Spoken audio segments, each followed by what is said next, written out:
அடிக்கடி கதவத்தா கத்திலுக்கு கால் வலிச்ச கட்டாந்தர படுக்கதா உடம்பு முழுக்க இப்போ ஒரு ரயில ஓடுது மச்சான்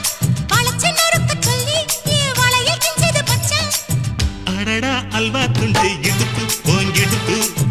அழகா பத்தி கிச்சி நெருப்பு தூள் கிடப்பு